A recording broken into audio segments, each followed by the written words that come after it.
Welcome to the Evolutionary Women's Podcast. I'm your host, Jeanie Manchester. Join me in this sacred space for exploring the journey of spiritual awakening in the everyday and the ordinary. Make sure you subscribe so you don't miss any of our new releases. So let's go ahead and dive into today's episode.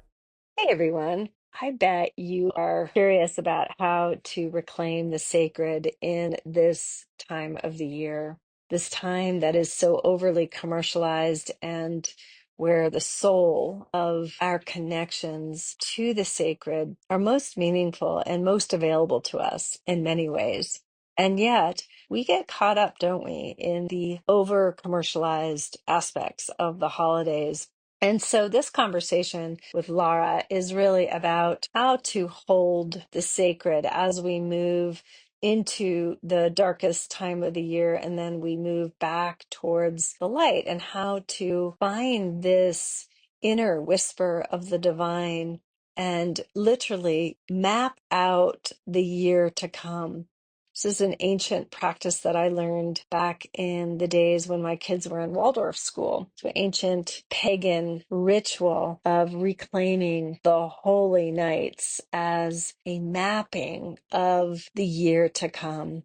What a listen. And perhaps this time of the year, it would be a beautiful purchase to go get an oracle deck and dive into the sacred practice so that you can see the mystery and the beauty and the synchronicity of how your life is divinely orchestrated. So enjoy the podcast. Welcome, everyone, to the Evolutionary Women's Podcast. I'm your host, Jeanie Manchester, and I have a special and dear friend with me today, Lara J. How are you, Lara? Hi, Jeanie. I'm so happy to be here with you. Well, it seemed apropos as we are diving towards the solstice and the holy nights are upon us, that we would have this conversation again. Yeah. So I'm super delighted because you really have been diving into this topic for many years and have now a refined Holy Nights deck that we can talk about as well. But let's back up here and just talk a little bit for those that are listening that don't know what the Holy Nights are, how you got into all of this. So let's just back up. We've been friends for years. You were in Boulder for many years, and now you're in California. You learned the Holy Nights here in Boulder. So let's kind of back up and just tell our listeners how you got into this. What are the Holy Nights? Why we should be practicing them? Yes. So I learned the Holy Nights practice the year Jocelyn was born, the year my daughter was born, 17 years ago. And I learned the practice from my Qigong teacher, our shared friend, Damaris. And she really, it came to her through the Anthroposophic community and Rudolf Steiner. That said, Damaris has this special ability to take things that are very esoteric and complex and, perhaps indigestible for many of us. And she has an ability to just sort of distill them down into something that is a little more accessible. And so she really did that with the Holy Nights and passed it on to me the year Jocelyn was born, which was so welcome because it's a winter solstice practice, right? It's all about aligning with nature, the rhythm of the seasons, and the true gifts of midwinter, the peak of winter, the peak of this potent stillness, radiant darkness that we are surrounded by and often so distracted from due to our hyper-commercialized holiday culture. And so for me, everybody say hi to Pedro here joining us. What's his name? His name is Pedro, named after my Pedro is here with us. Yeah, named after my favorite cactus, San Pedro, grandfather Wachuma. Here I was with this little bundle swaddled in blankets, and it was just so precious, and just really wanting to bring more sacredness and more rhythm into our calendar year and into her life and our life as a family. And so the Holy Nights really just arrived in perfect timing. And what I love about the Holy Nights, which I'm retraining my brain to call the Sacred Nights. So I self-published the Oracle deck that I created that teaches the practice, a la Damaris, the way that she offered it to me 5 years ago. And then a year ago was picked up by publishers. And they have renamed the Oracle deck and the practice the Sacred Nights, which was a little odd for me at first because I'd already been practicing for 15 years or so. And it's kind of like renaming your old dog. Like it just doesn't want to roll off the tongue, but I really think it's a beautiful renaming because, and I did throw this out to my community, a lot of people just in our culture associate the word holy with Christianity and the Holy Bible and the Holy Child and Oh Holy Nights. And the way that I offer the practice, it's really non-denominational. No matter what your tradition is, you can incorporate this practice into your holiday season to anchor you into the sacred, into something more meaningful, no matter what your traditions or your practices are. And so the word sacred really casts a wider net. Just culturally, I actually looked it up in the dictionary. The words holy and sacred mean quite literally the same thing pertaining to God or religion, So I think it's a beautiful renaming in order to offer this practice to a wider audience. And it's such a beautiful practice. And that really is my intention, is to get it out there in a bigger way. Well, I think that's so apropos, because I was looking at the astrology of the holy nights coming up upon, our sacred nights coming up upon us, and one of the focus is to look closely at where we polarize. So I think just you renaming this as the sacred nights encompasses all. Yeah. And I think that's really important as in where we are on the planet.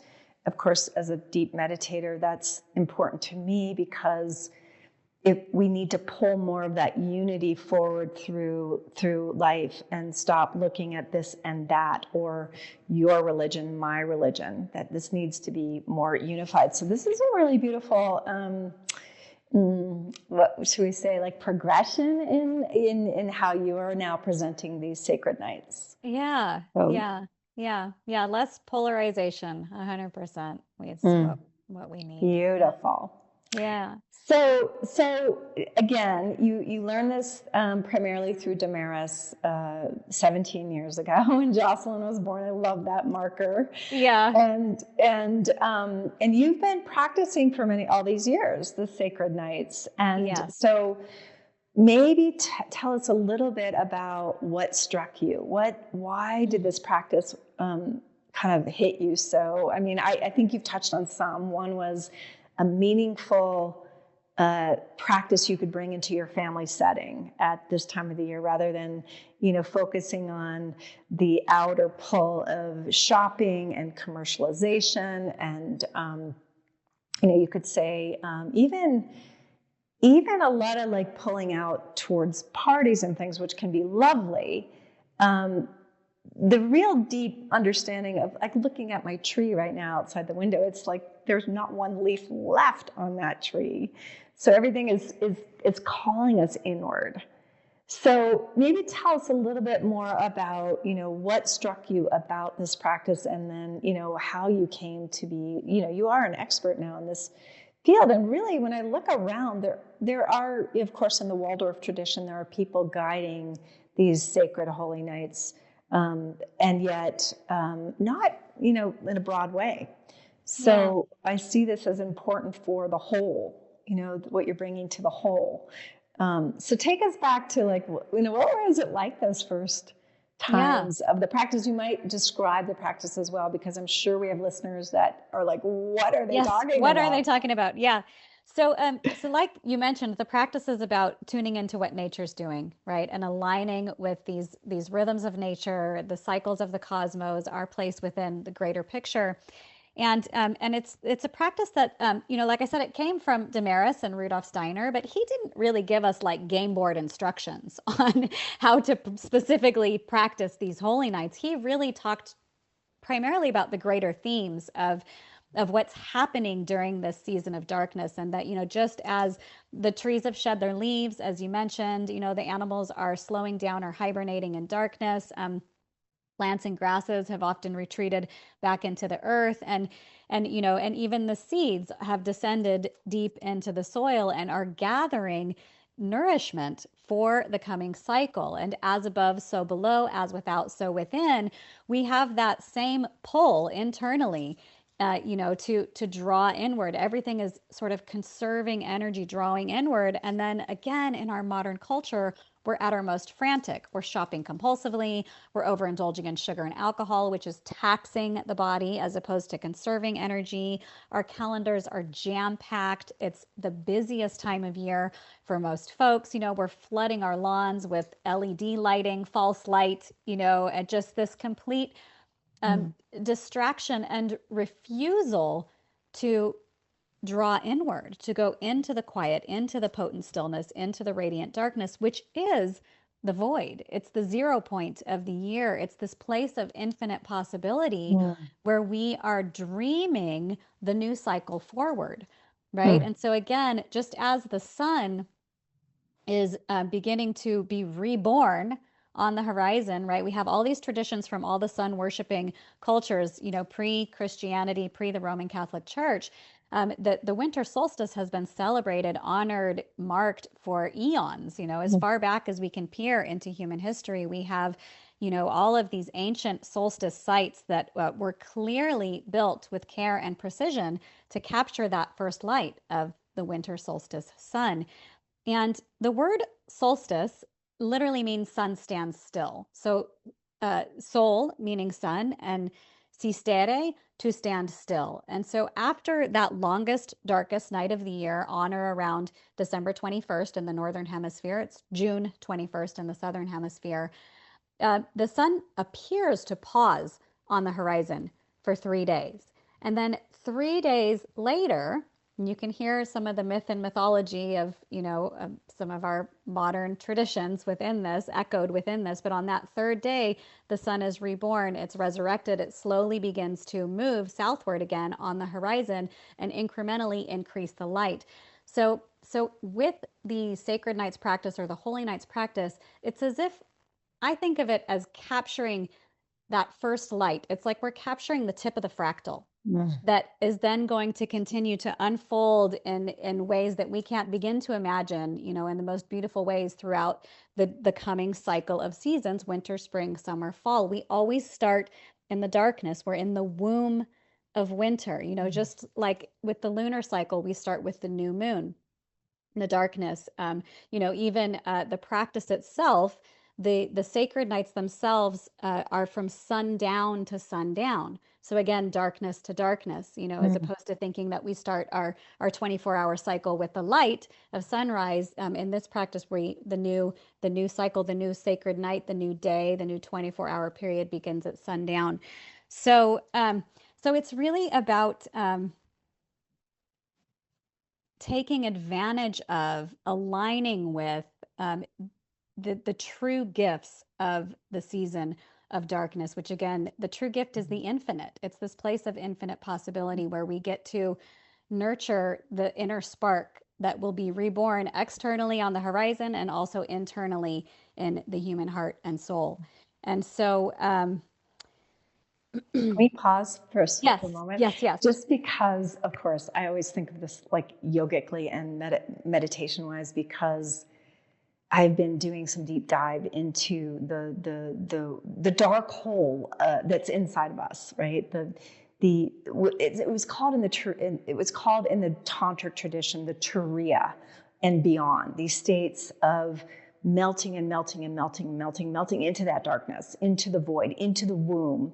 That, as you said, as above, so below, as within, so without.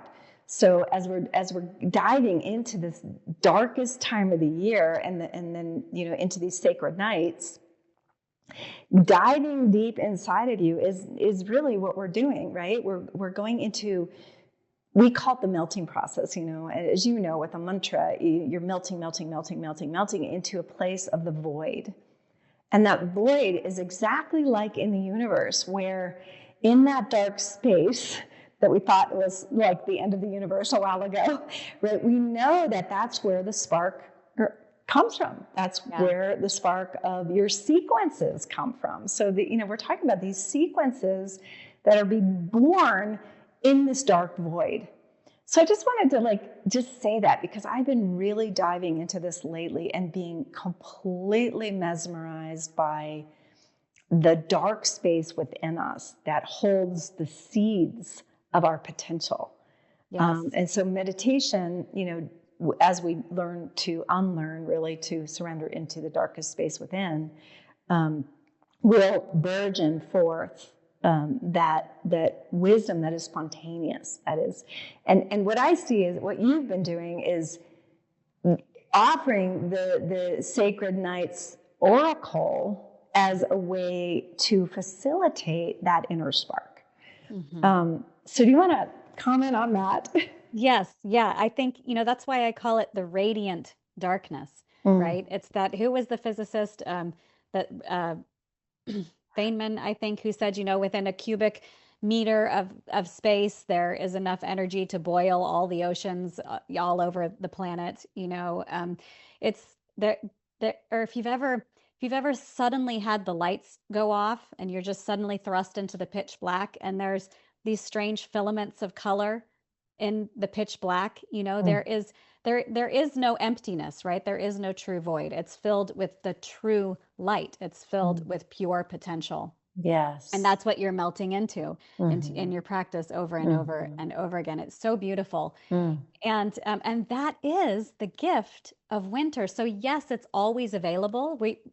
It's what is. We can't escape it, But in the season of darkness, there's a little extra support to acknowledge it, to feel it, to sense it, to dive into that, right? And I think about often the metaphor of, if you were to light a match in broad daylight at the peak of summer, perhaps during the summer solstice, it's kind of underwhelming, right? But if you light a match in the darkness, it's very clear where the light is. And so the season of darkness, the season of midwinter, is offering us this blanket of darkness so that the light within is more available, right? And that's the true gift of the midwinter season that we are just completely steamrolling over with all of our hyper commercialized traditions.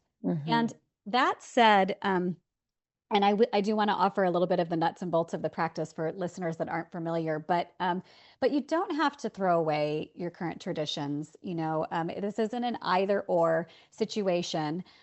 That said, my daughter and I still love our Christmas tree. It's this giant baby blue, I call it Cookie Monster, that she picked out like years ago. It's hysterical. We have this beautiful ornament connection that we've been, every year we get a new special ornament, and then a lot of them are passed down from my grandmother. However, the outdoor lights were a chore that I always dreaded. I just hated it. Untangling the strands of lights, getting the ladder out, like my arms aching while I'm trying, there's that one nail that I could never reach that we'd be trying to throw the lights out. It was just a really, I had so much resistance to that chore every year. And finally, it was like with the Sacred Nights really gave me permission to curate my own holiday and decide, this still feels nourishing and that does not. And so I think we really have this opportunity, and this is the work that I've been doing in the last year of really diving into all of our holidays and learning the history and where they came from. And it's quite complex. And yet there is an overall pattern of our holidays being, I'm going to say, rebranded numerous times in order to quite literally steer and mold the behavior of the masses. So they have been co-opted by those either in power or seeking more power numerous times over. And if we can acknowledge that, then we might be a little less triggered because often when you suggest that, we change these traditions, folks can sometimes get triggered and, don't take away my Santa Claus and my Easter Bunny or whatever it is. And there's no need to take it away, but we might want to just pause and reconsider what we are celebrating as sacred, what we are worshiping, because ritual is so powerful. It's a moment where collectively in any given culture or society, we all pause in agreement and we sort of direct our attention in one way. We often behave in similar ways. And, if you believe, as I do, that human consciousness is divinely co-creative, that is extremely powerful. And then not only that, but we're also informing the younger generations, hey, mom and dad have work off, you're out of school, the whole society is doing this thing. This is clearly what is most important about being human. And right now, what are we teaching our children? We're teaching them that shopping, sugar, and alcohol are what is most important, what is most sacred. So yeah, I think you hit that word. That word sacred to me is something that, as a student of yoga and practitioner for so many years, I've been diving into in certain ways to study and to try to understand. And even way back, way beyond, the 5,000 or 6,000 years of decay that we've been in, the Kali Yuga, were times where even the kings in Nepal would have had mantra practices. They would have been initiated. They would have been practicing, and in that they would be governing from that place. So what we're seeing, is a 5,000-year demise that we're according to many, we're starting to be in a transition where the sacred was really thrown out the door, and it was used manipulatively as a seat of power. Like, if I have my initiation, but I don't really practice, and I govern from a place of power and greed. Well, now we've split, right? We split from consciousness. So I think when you say the word sacred, I think there's something around that is so important that we reclaim. And I love the idea that, of course, if you love your Christmas tree, that you continue to have these traditions. But then you ask yourself, when I just love lighting candles this time of year. Like, turn off the lights, turn off the computer, go into your room and light a candle and read by the light of the candle, or make a fire. Or, I know today in many ways we can't light fires, but when you are permitted to light a fire, it can be so exquisite. There's nothing like that. Yeah. So, and I think about like even the Celtic tradition at the solstice, like the hilltops were filled with fires, town, each town had their fire. And of course that was not only warming, but community gathering. And, it's like, so, I don't know if you have other suggestions of bringing this sacred in, but this is this practice. And then, as much as we can, making that choice. I make that choice every night. Do I want to go out? Do I want to stay in? And this time of the year, I'm pulled in if I'm really listening to that inner voice. Yeah. Yes, I mean, so many suggestions, but again, I think primarily the information that I'm trying to get out there is that, that everybody has this opportunity. We have this opportunity collectively and individually to choose, what we want to celebrate, what we want to mark and pass on to our children as most sacred. And I'll say for myself that like I mentioned, I do still do the Christmas tree, and I'll still go to my family gathering on Christmas Eve and, participate in some of the usual holiday activities. But because of the Sacred Nights practice or the Holy Nights practice, I do it from a place of a much deeper inner anchor. And I am walking through my life as if I have a sacred little secret in my pocket. And if I do need to go out and do a little holiday shopping, I feel like I'm floating through this dimension and this experience in this realm. And I'm noticing the twinkle in people's eyes as I pass, and I'm catching, more eye contact, and I'm moving through it more slowly. And again, from this place of inner anchor and understanding that this window is legit. The magic is real. This is this actual cosmological happening, and the elements all around us are supporting this slowing down, this inner anchor, this deeper dive. And so with that, should we dive into just a little bit of how the practice actually works? I think we should. Yeah. Yeah. So the practice begins on the winter solstice, and again, we have those 3 days while the sun is paused on the horizon to prepare. And that looks just like thinking about what you're wanting to bring into the new cycle, and gathering any supplies or things or tools that you might need for that 13-day dive, so that when it arrives, you don't have to go to the hardware store or the drugstore or the hobby store or whatever it is. So if you're wanting to have a certain person in your life, maybe you're getting them on your calendar during that 13-day window. If you want to do more cooking, maybe you're gathering recipes or ingredients. You're just sort of preparing. Maybe you want to I don't know, do more hiking, and you live somewhere where that's possible in midwinter. And so you get a new pair of hiking shoes. I don't know, whatever the supplies are that you're needing, you just start to think about, okay, what's the new dream that I'm dreaming for this new cycle? And is there anything that I need to go out, sort of busy work to get ready for That the dive? reminds me of like before I go on retreat. Yes, Gather yes, all my things. exactly. Yeah. Yes, you're Yeah. gathering your things before you go on your retreat. And so the 13 days themselves begin, like I said, in darkness at sundown on December 24th. And that first sacred night carries through until sundown on December 25th. So the first 24-hour period is really what I call the first sacred night.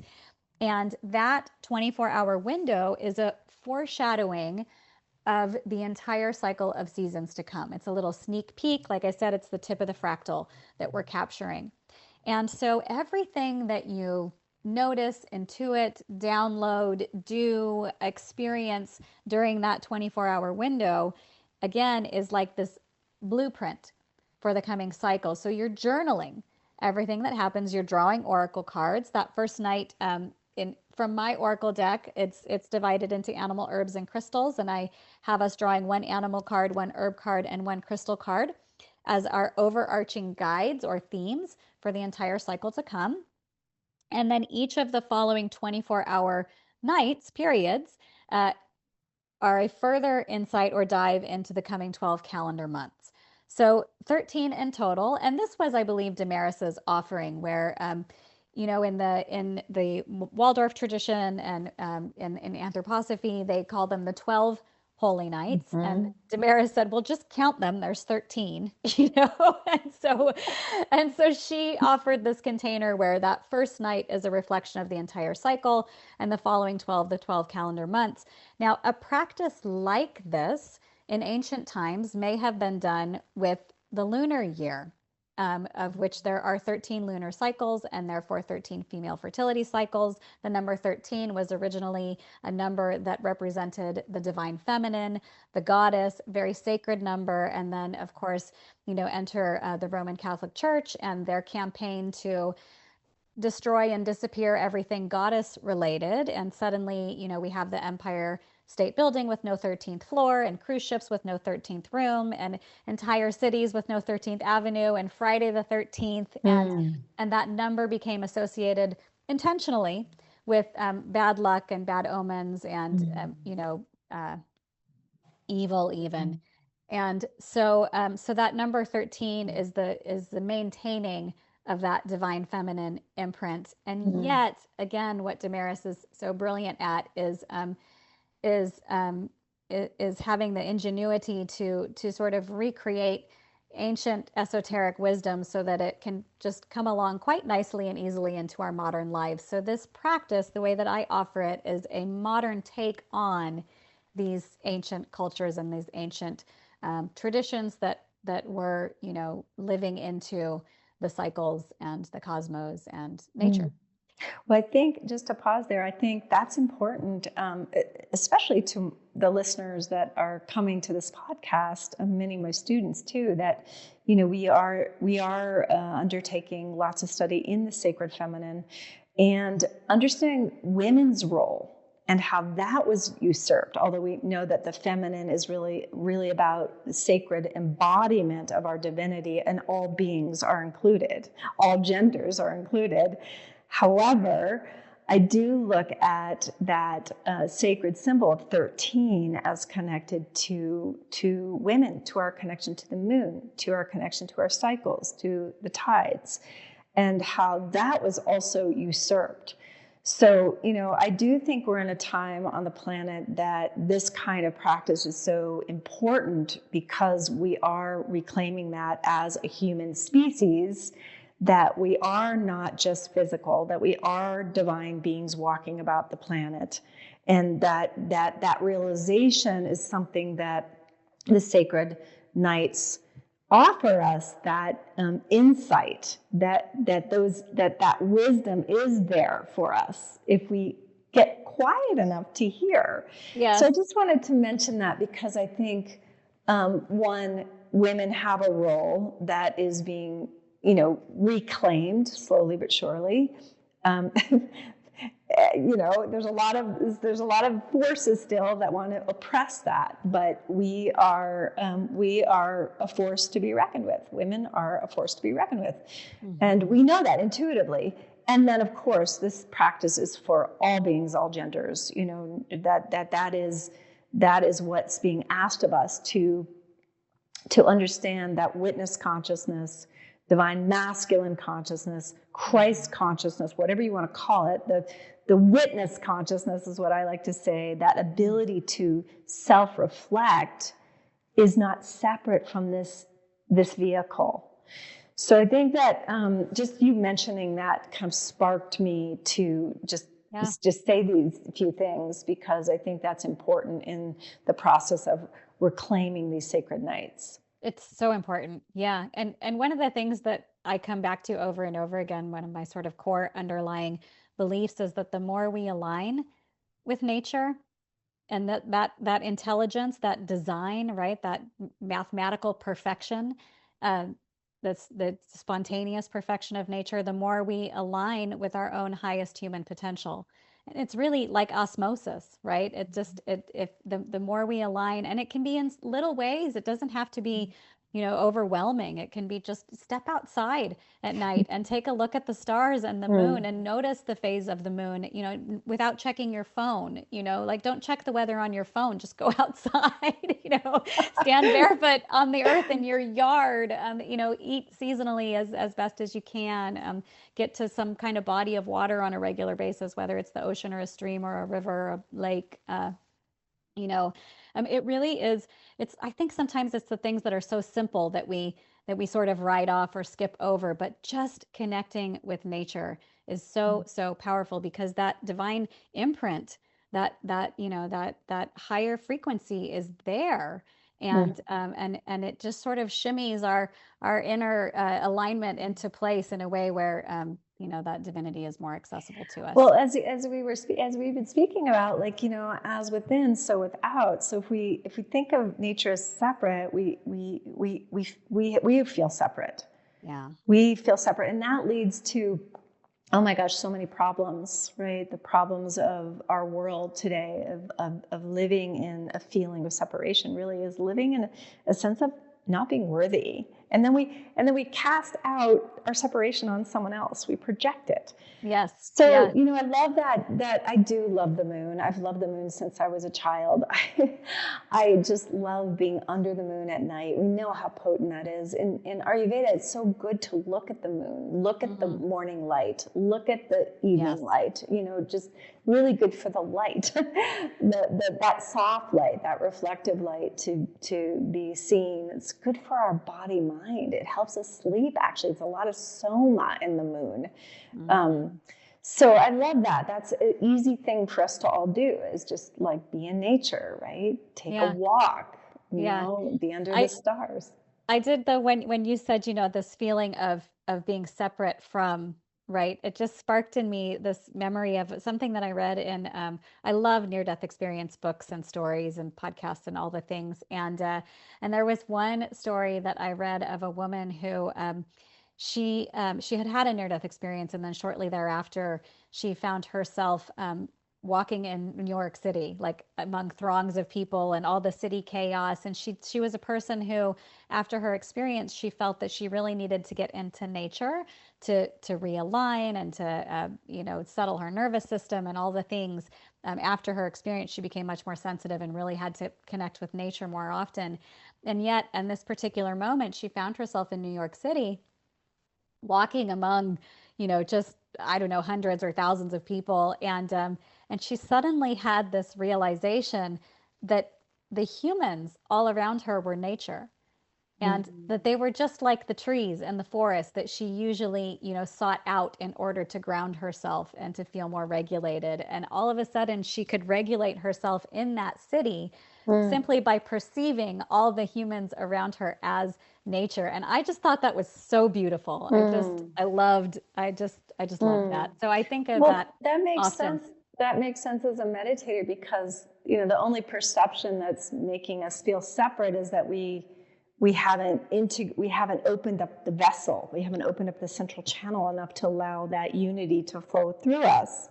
And when that does start to happen, then we start to perceive even the objects, even the phone, right, is not separate. Like Yes.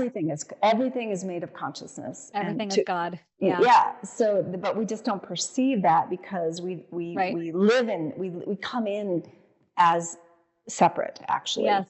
Yeah. So Another one of my favorite teachers is Adyashanti. yeah. I love his books. I love his writing. I love to hear him speak. And in one of his books, he was talking about his first awakening. He had a series of awakenings, and the first spontaneous awakening, he found himself suddenly awake, and he was wandering around looking for something that wasn't sacred. And he went into the bathroom because he's like, surely the toilet cannot be sacred, And he went into the bathroom and looked at the toilet, and it was like, no, even the toilet was sacred. It's like you're saying, even the phone, even like there is no separation. This is all God. This is all consciousness. Right. And according to Ayurveda, this is a whole nother topic we could just skim over, but this, the sacredness is that it is everything. So even your urine, like there's a practice of drinking urine and my placing it on cousin is all over it right now. I've been hearing about it every day. So urine therapy is really, I know that's a little difficult for us, but we will see that is going to resurface again as well. It's blowing his mind right now. He's calling me every day, telling me about just how activated he feels electrically and how he can feel what's happening with the electrolytes and I don't know what, and how it doesn't even, he actually enjoys the flavor. Yeah, that's what they say. I tried a little bit, but I'm kind of curious about it. Yeah. So. Yeah. Well, if you want to talk to him, I'll connect you too. So let's go back a little bit so our listeners can really tune into how to practice. Yeah. So we start with that preparation on the solstice. Start with the prep, the 3 days, and then we have the 13 nights, the first one foreshadowing the cycle to come, and then the 12 calendar months. So there are two things that we're doing during this 13-day window. We are receiving, and we're also giving in co-creation. So the receive bit looks like simply being super present. It is a boot camp in mindfulness, a 13-day boot camp in mindful practice. And you are taking your meditation off the cushion and into your life, because you are recognizing that the entire 24-hour period, each 24-hour period, again, is this blueprint that you're creating, co-creating, hand in hand, very personally with the divine. And we are waking up to this truth that we are always in conversation with the divine, whether we recognize it or not. So you had asked, what are some of the things that this practice has given you? And I would say perhaps the most profound thing that has done for me, more than any other practice, really, all the years of Qigong and yoga and all the things, but this beautiful holiday ritual has taught me how to walk through every moment of my life, not just my morning meditation or an evening meditation or even a longer workshop or whatever it is, but to walk through every moment of my life aware of this internal conversation and dance that we're always doing with the divine. We're always in partnership, and we have just fallen asleep. And so I will say that Mm. honestly, the first couple of years of doing this practice, I would get maybe 3/4 of the way through and be really tired. Like, wow, this is a really long time to pay attention. Like, I'm kind of ready to check out. Um, but over the years, it really, really, in such an organic, delightful, playful way, strengthened that muscle in me just Mm. to be more awake, to be more aware, to feel Mhm. that radiant darkness, that blanket of sacred the God all around me at all times, and it's grown just incrementally over the years, every year, and is still growing. It's Mm. I'm always in the process. Mm. Um, but so Well, that, I love that. I love yeah, that. Well, I think of course, yoga clear as well, because, when you're meditating every day, it's not just to be in and away from the world and a householder path, right? With proper mantras that are, initiated for living in the world. It is actually to get off your cushion and move with awareness into everything we do. So I yes, love that this sacred practice is also offering us that insight to, if you're writing or picking a card, that then when you do go into the world, you have a more awakeness. They call that Jivan Mukti eventually, like living in a high state, moment by moment awareness that is not separate. So yeah, that, some people think of like meditation as separate from your life, but actually meditation is, the way that I've learned it, is actually for living every moment in more of an awakened state. So I love that this practice, I'm going to really work with this year, is really facilitating that awakeness in the world. yeah. Do you have an And example of anything like that from like maybe the card you picked or? oh, just the synchronicities that align. I Yeah, mean, I love that. yeah, I would say that's the second kind of gift. Is first, there's just learning to walk through the 13 days, right? And again, we're supported by the elements. So it's easier than it might be in the summertime when we're pulled out and we're fully expanded. We are supported, we're hugged by the darkness to go in and to again light the match in the darkness. And oh, there is the light inside of me. And so it's an easier time to to wake up to the dream. It's this gentle time. And then the other thing is that, of course, so you're receiving, you're getting present, you're being mindful, you're journaling, you're drawing oracle cards. These are all the ways that we receive the guidance from the divine, whoever or however, you name that mystery, that something greater. And then the second piece is the co-creative piece where you're offering, your desires to this window of time that, you're creating this actual physical imprint.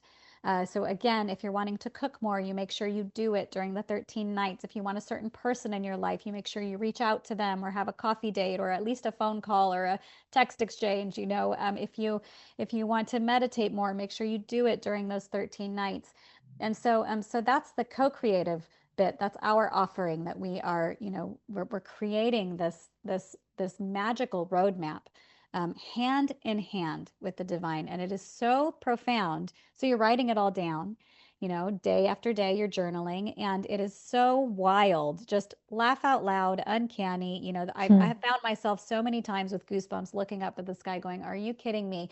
When something that I wrote down in my journal just tumbles out word for word into my life later on. Sometimes it's very literal. There are things that are just hysterical. It's so literal the way you wrote something down and then there it is in your life.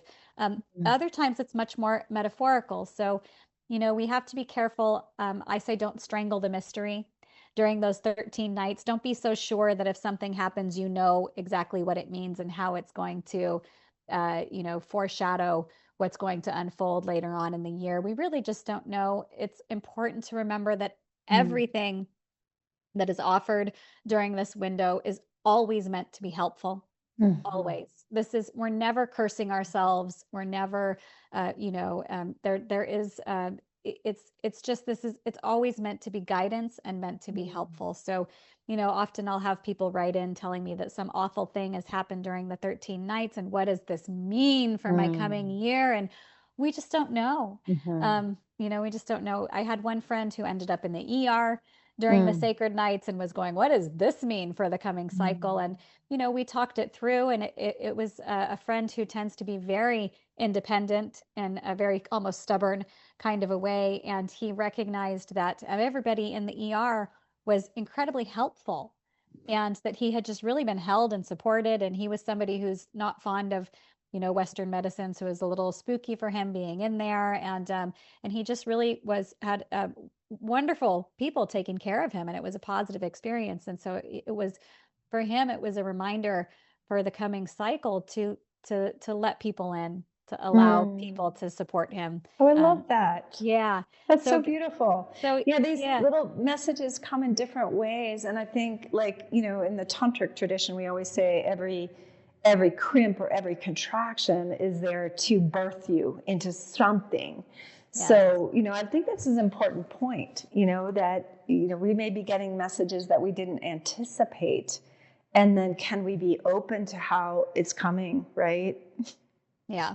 Yeah. It's not always what the ego wants or just what we think, there's, and then the cards always line up in a way that is just, it's so exactly what you needed to hear in order to help you shift your perspective, walk through some challenge with a little more grace, or even at the very least, just to remind you that there is some greater order and magic happening here. And so witnessing these synchronicities over and over again, year after year, it really serves to seal and concretize your faith in that something greater. Because, like Damaris always says, that faith is not a blind trust. It's a relationship built on lived experiences. So every time you recognize a synchronicity, you're building your faith in the magic. And then the more you experience it, the more it floods into your life. And the more it floods into your life, the more you witness it. And so it feeds upon itself, right? And then your experience of being alive just becomes more and more and more magical. And, that sacredness is magnified. So, that's so beautiful. I have a question, and I think we've covered it in earlier podcasts, but I'm thinking about, of course, like when I go into those deeper inner states, my body mind is being absorbed into a bubble bath of vibration, and the limited ego is shed, even temporarily, right? Temporarily. And I feel like that's when I drop my questions in and let them bubble up. It's called bhavana in a formal meditation practice. But when you're pulling your cards, I know that, like, we have a lot of sensitivity and knowing through our hands. And is there anything that you do to, I think the ego is sort of a loaded word. We need an ego to be embodied. However, the limited ego can be wrapped up in our pain body. So is there anything you do to clear before you pick your cards, or curious. Yeah, I would just say always before. So when I'm drawing a card, the first thing I do is shuffle the cards, and then I pause, and I just take a moment to get quiet and get centered. To let all the noise kind of get nudged out to the periphery a little bit, and then I'll sink my mind and my heart down into the cards, sort of just drop everything down into the cards and inquire, drop that inquiry in, which during the sacred nights looks like, please guide me to the animal, herb, or crystal that will give me the greatest insight into the coming month of August, or whatever it is, right? And so this open-ended question. And then the trick as you draw your card is not to second guess yourself, and to and even drawing an oracle card is a refinement of that intuitive feeling and process. And so I like to do it through a tactile process where I divide the stack into two smaller stacks, and I hover my hand over each one. And the stack where I feel the energy rising up to meet my palm is my yes stack. And then in the other stack, I'll feel like a draining away or a coldness. That would be the no stack. And I kind of push it off to the side, divide the deck into two again, and continue that process until I get down to one card. And it happens pretty quickly. You get down to one card fairly quickly. And it is, it's just a nice practice for refining that ability to tune into tactile information and your intuition and feeling led by the energy. You know, in Qigong, we often say Yes. the mind leads the Qi, but Yeah. a more advanced Qigong approach would be to allow the Qi to lead you. The Qi Mm. leads the mind. And so that's Mm. a little bit of what you're exploring when you're just allowing the sensations to guide you to your card, the No, that makes so energies. much sense to me. I mean, that's like the mantra practice. Like, I'm not doing the mantra. The mantra is eventually doing us, right, Yeah. over time. That's Yeah. so interesting. Wow. So, I know that you often offer a course during this time. Are you doing that? I am. So you know, it's funny because initially when I created the Oracle deck, folks instantly wanted to be guided live through the practice. And I had a little resistance because I was like, I wrote the book. Like, like, what more do you want from me? Just go do the practice. It's all in the book. But I finally surrendered. And over the last 3 years, have done a live guided experience. And of course, I remembered how profound it is when we come together in numbers and how energy is amplified exponentially and how, you know, one person will have a theme that bubbles up and then inevitably, you know, others in the group have the same theme. And so these messages deepen and widen and it's so rich and so beautiful. So I've been doing that for the last 3 years. I call it the 13 Sacred Nights Guided Experience. And this year, for the first time, and I'm not making any promises moving forward, I'm just trying it on this year. We're going to dive into the sacred nights together. So we have 5 Zoom calls during the sacred nights themselves, the on the solstice, the 21st, and then the 3rd, 6th, 9th, and 13th sacred night. We gather live. We do a little bit of movement, a little bit of qigong. We do a centering practice where we learn to, you know, still the inner glassy lake in order to receive those reflections from higher mind or source, those downloads. And then we pull our cards together, and you know we might have people share synchronicities or wonderful happenings that are coming up for them. And then this year we're going to continue to meet once a month throughout the remainder of the year on the first of each month. So Mm. to just continue to hold the container to help Mm. people stay in the practice, because of course what sometimes happens is people go through the sacred nights and it's a beautiful experience and then they forget to check in with their journal throughout the rest of the year. And of course it's such a shame because we've gathered and curated this incredibly profound and very personal and powerful and potent information. And so then to, you know, lose your journal in a under a pile of papers and not check in with it throughout the rest of the year is sad. Well, I think that's Yeah. great because I Yeah. do think the container is. I was able to join you a little bit one year, and Yeah.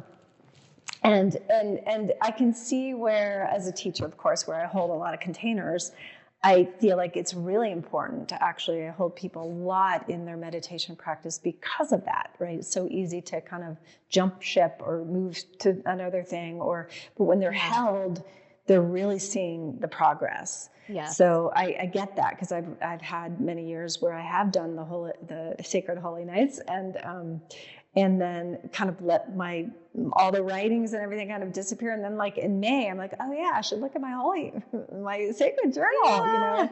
So I think that's wonderful that you're going to offer that and then hold people through the year so they can really see what came from the dark time that is burgeoning in as we move towards the summer solstice. Yeah. Yeah. So I have one other question, Lara, because I do have some students that are in the Southern Hemisphere at this Yeah. time. So what do they do this time of the year? Yeah. So this is their summer solstice, right? And so if you think about the seasons, we have the darkness where we're held in this blanket of radiant darkness and the light is being reborn. We're dreaming forward the new cycle. In the spring, you know, our little seedlings of inspiration are sprouting. They're pushing through the soil of manifestation into the realm of you know, this 3D experience. In the summer, we are fully expanded. We are in full bloom. Everything is in blossom, you know, and so there's a lot more natural activity, outdoor activity. This is a time really to connect with nature. She's all around us. She's beautiful. She's expansive. And again, as without, so within. So we are living the dream that we planted in the peak of winter. And so this is a time to just lean into activity, community. Summer solstices often were celebrated with big communal bonfires. But anything that really, for me, I think gets you out into the outside of yourself and expanding out into the world, into nature. Any kind of camping or all these wonderful activities would be beautiful things to do during the peak of summer, the peak of light. Not necessarily drawing the cards. Not necessarily. So, however, and I do in the new edition, I've got a frequently asked questions section. So I got to add some material to this evolving Oracle deck with the new publishers. I added a history section on the winter solstice. I added a frequently asked questions section because, of course, every year for the past 5 years, I've gotten the same questions over and over again.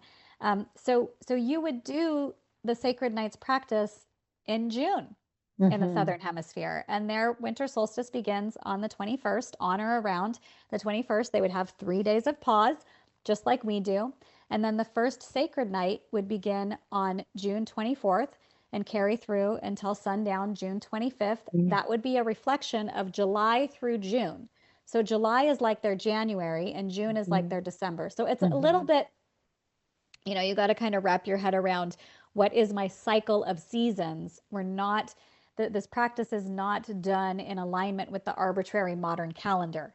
It is aligning with nature. So the second sacred night for them would be June 25th through June 26th. That would be July. The 26th through the 27th would be August, and so on. So you have to sort of reinvent it a little bit, but it can be done and is just as meaningful and profound. They're not quite as in conflict with the Christmas holiday season as we are.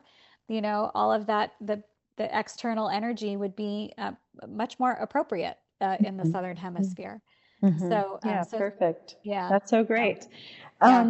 I think we're at time, but I'm just curious, is there anything else you want to offer to our listeners at this time around the sacred nights? I mean, I think it's such a beautiful map of consciousness, that we get to work with these particular nights and to listen deeply to the inner, I like to say the inner whispers of the divine that are rising. And then we get to facilitate that through pulling these sacred cards and then journaling and then, mapping the year out in a way from that deeper inner perspective.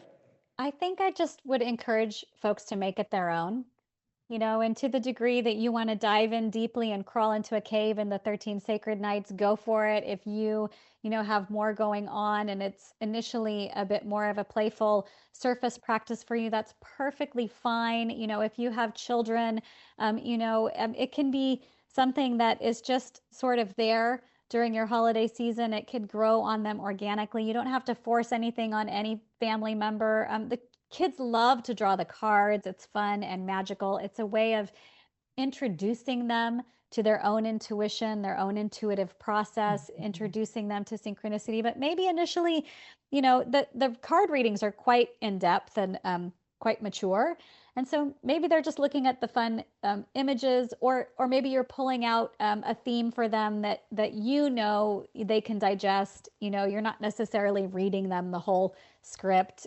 It can be an organic process to the degree that husbands want to come along, great, but we don't have to force any particular complete, serious container on anyone or even on yourself. And so let it be playful, make it your own, incorporate it into what you've already got going on. Let it give you permission, like I have, to maintain the traditions that do nourish you and let go of those that don't. It's just, we have this opportunity, I think, again, individually and collectively, to from the bottom up this time choose how we want to rebrand our holy days, right? Well, and I think that, I was just kind of reflecting on so many of these nights that I've been up at my parents' home where I grew up in Evergreen, Colorado, and just even slipping out of the family dynamics for even just 20 minutes, half an hour, and they have a little cabin up there, and I would just light a fire and I would go out and I would meditate and I would pull my cards, I would journal for a little bit, and then I would return. It was like they hardly missed me. Yeah. And what I really think is really cool is that I have seen my kids go do that on their own. Oh. I'm just going to go out to the cabin for a little while. I'm like, how awesome is that?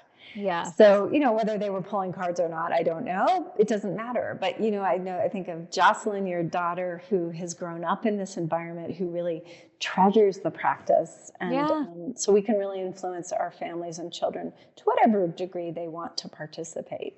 Yeah. Yeah. So, yeah. One last final thing, Yes. because you mentioned Jocelyn, I thought, Yes. this is just a fun thing that Jocelyn and I do. We make a feel-good Holy Nights playlist every year. And we do live by candlelight during the sacred nights. And we never turn on lights during the 13 nights. We just have, I just ordered my good lights for this coming season, and I like beeswax too. But we make a playlist of feel good songs, and then we dance to candlelight in the living room or the kitchen every night, with our feel good music. So make it fun. Remember that to is do so the things. beautiful, though. That's such an inspiration. Yeah. So if people want to purchase your sacred deck, where do they go now? Yeah, so it's on all the major platforms now with these. My publishers are Beyond Words. They're the same publishers that published The Secret, the movie and book. Yeah. So it is beyondword.com is their website. You can get it direct from Beyond Word, the publishers. It's also on Amazon. It's on Simon & Schuster. It's on barnesandnoble.com. It's on bookshop.org, Books A Million. It's all over the place. So yeah. So Yay. and then my website is just my name, larajday.com. Don't sneak a U in there, LARAJDAY, larajday.com. Great. Yeah. We'll put that in the show notes as well. And I just have to say, I think it's really cool. The light is now popping Lakshmi back here. And so let the light in. You've been glowing this whole time. I've been watching the aura of light all around you. You're on fire, Jeanie. Well, thank you so much. I know this is going to serve so many that are listening and want some inspiration this holiday season in this hemisphere. And those that are in the southern hemisphere, we hope you're out in all the elements, enjoying. Living the dream. Living the dream, burgeoning summer. Yeah. Okay. Well, thank you so much. Thank you, Jeanie. Blessings. And that concludes today's episode of the Evolutionary Women's Podcast. It's been a joy to share this sacred space with you. Again, I'm Jeanie Manchester. And until next time, embrace your power and keep evolving. Blessings and namaste.